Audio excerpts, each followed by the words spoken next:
Hi, Dave Morrow here. I just wanted to take a second and alert you to a little something that we've encountered in the last week. We had a client who had told us that they gave us a phone call and just said they received a letter from Charles Schwab talking about the $50,000 transfer that they were about to make. There was a problem with the transfer. Well, they never asked for a transfer, so they were kind of confused. And so they contacted us first. And we then told them, first of all, there was no transfer initiated. Every transfer would be initiated from us unless we've given you exclusive right to do so. So we didn't initiate a transfer. So we called up to Schwab, our institutional group, the people who help us there, and they said there was nothing, there was never a letter that was sent out, there was never a phone call that was made to the client, and then basically it was a scam. So we called the client back, let him know that it was a scam, and then he promptly called the phone number that was on that letter. Now keep in mind, the letter didn't have the Charles Schwab logo. It said it was from Charles Schwab, but there was a few things that were missing that was kind of something that tipped off our client to give us a call. And so basically he called the number, people that were, from another country, tried to talk to him about, different things about his personal information. And the guy said, look, I already talked to my financial advisor. I know this is a scam, so please leave me alone. And so that was that. And so that brought to my attention, there are some things out there. I've had situations arise personally where I've received an email from Wells Fargo saying there's a problem with my account, please give them a call. I don't have a Wells Fargo account.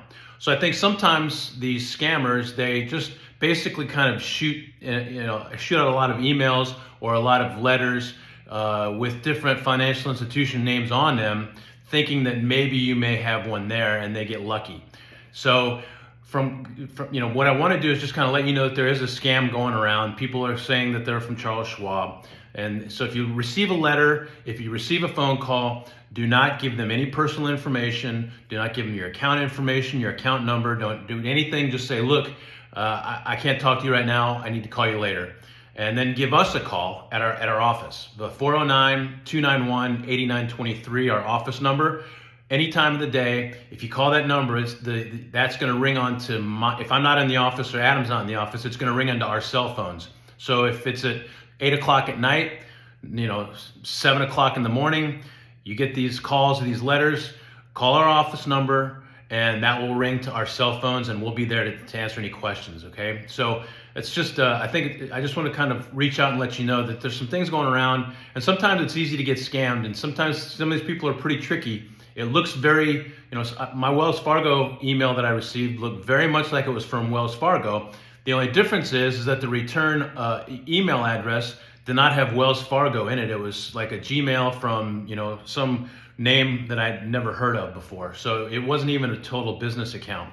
But again, it's generally a good practice if you do run into a situation where you receive a letter, an email, a phone call from somebody that you don't know, asking for information such as your social security number, your bank or savings or investment account numbers, your date of birth, any personal information. Don't give it to them. Make sure you hang up the phone.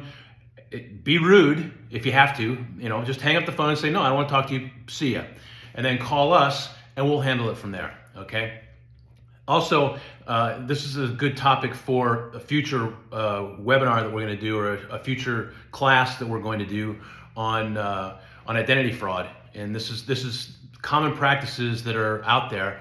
We're going to do kind of an educational setting where we're going to have some experts come on and talk about how you can recognize it, how you can avoid it, et cetera, et cetera. So that is something that we're very aware of, and it's something I think will be beneficial to you as a learning, a learning class of sorts, an event that you can learn from.